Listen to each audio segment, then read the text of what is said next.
This is FM News 101 KXL, and you're listening to the OHSU Effect Inside Health and Science. Good morning. I'm Lacey Evans. We have lots of topics to cover today, including how your family history is the most important thing in keeping young athletes safe from complex heart problems. At 8:35, we'll talk to a social worker about reducing stress in your life. And after that, we'll hear how improvements in medical imaging are helping save lives. But first, keeping your child safe from poisons. We're going to talk about the signs of illness and what a parent can do if a child gets into something they shouldn't. With us now on the OHSU Effect is Dr. Zane Horowitz, Medical Director for the Oregon Poison Center. Good morning. Hi. Thanks for having me, Lacey. So based on the calls you receive, what are the most common forms of household poisonings? Well, I mean, it almost seems intuitive, but things that are around the house are what kids will get into. So just as you think in your mind, you look under the kitchen sink and the bathroom cabinet and the garage. Those are probably the three big areas where kids are out and get into fluids, things like automotive fluids, antifreeze, soaps and cosmetic supplies and cleaning supplies. Those are all the kind of things we typically get from a household call. So what's your advice for new parents? I mean, is that always something that parents are thinking of, keeping those chemicals out of reach? Right. I think you need to kind of go through and poison-proof your house and sort of accident-proof your house because there's more than just poisoning that kids can get into. They don't start getting explorative and crawling around and getting into things for a few months. So you have some time to get those baby-proof locks on the cabinets that are at knee height and all those automotive fluids and things that are in the garage, put them up way up high on a top shelf. One of the things we see sometimes, unfortunately, is people will find another bottle to pour those things into. So never, ever pour antifreeze or automotive fluids or any toxic chemical into a baby bottle or a milk bottle or a pop bottle. That just makes it too attractive for someone else to walk by and accidentally drink it. Even adults. Even adults. We get that, adults. too. Someone's working on the car, and they reach over, and they think it's a pop bottle, and turns out to be something else. Well, how many calls does the Poison Center get concerning household poisons?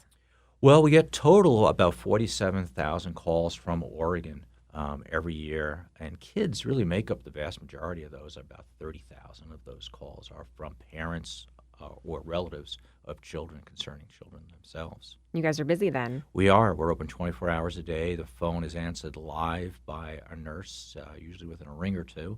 And it's not any recorded lines, go to one or go to two. We're there to kind of assess the situation, calm people down, and kind of walk them through what needs to be done. In most cases, we're able to manage children at home if they get into things that are not too terribly toxic. It may make them a little nauseated or give them a bit of a tummy ache. And we can kind of watch those and kind of guide parents through what to expect.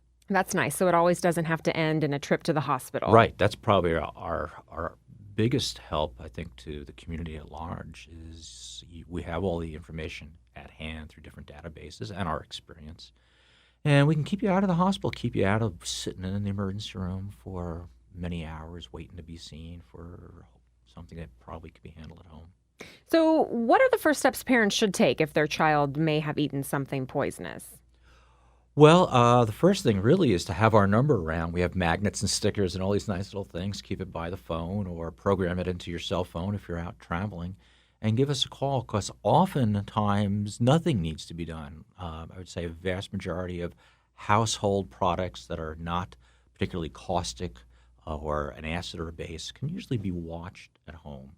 A little bit different when we start getting into pills. Another area of concern we didn't bring up is kids get into pill minders. This usually occurs more with like grandparents who are babysitting or visiting the grandparents at different times of the year, especially around the holidays.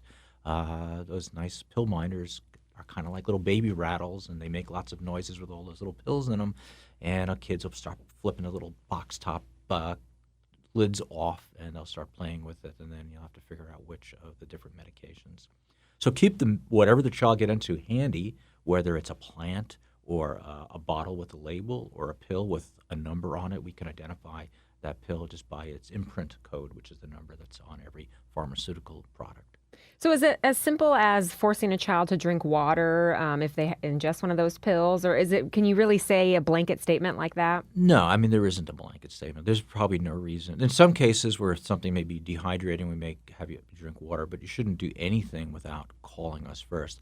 A lot of times the answer may be Nothing.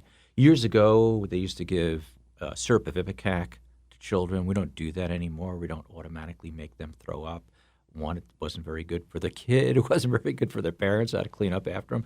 And quite frankly, most of these things we don't need to empty their stomachs for. We can just kind of live with a small bite or a sip of many of these substances without any ill effects. And we have the information to tell you which ones you can and which ones you may need to go to the hospital for, which are a small amount. So you mentioned it earlier, but I think it's worth mentioning again. What areas of the house really need to be baby-proofed? Well, I mean, the big ones, if you're going to go out and buy those under-counter locks, I would say underneath the kitchen where you store all your cleaning supplies, and in the bathroom where you have medications out, even things like vitamins and things you don't think are prescription or likely to be a problem, aspirin, Tylenol, Motrin, things like that can cause problems in children. So either to lock them up in a medicine cabinet or put them up high. Don't keep them underneath the sink where someone can just easily get at them and pop the top off. And kids around somewhere between 9 to 12 months of age start crawling around and getting exploratory. And some of those caps, even though they're supposed to be baby-proof, it doesn't take them too long to figure out how to get around them and pop the caps open. Well, yeah, because let's talk about older kids. I mean, how do we teach them about the dangers of household chemicals without making it attractive? Do you know what I mean? Without them rebelling against it? Yeah, it's difficult. I think you have to start early saying, that's not good. We don't drink that. We don't take that. We used to put these Mr. Yuck stickers and everything, which had this green, goblin-looking face, and we tell them anything that had a Mr. Yuck sticker on it, don't drink that. We've gone away from using those. The company that makes those sort of asked us to go over to the big poison help stickers that we use now.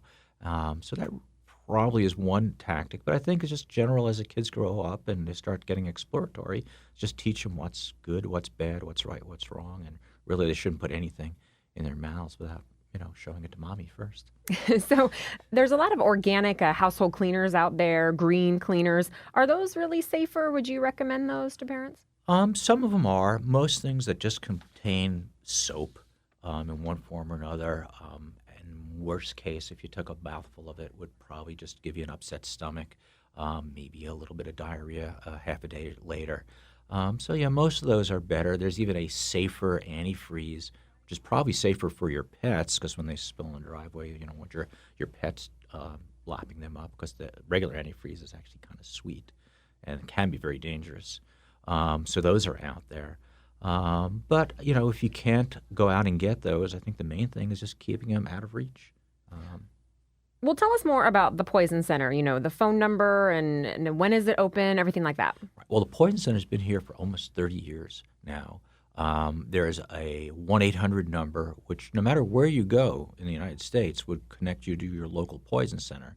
And it's easy to remember. It's 1-800-222-1222. So 3 2s with a 1 in the middle and another 3 2s. And we have stickers for this, or you can program your phone with that number as well.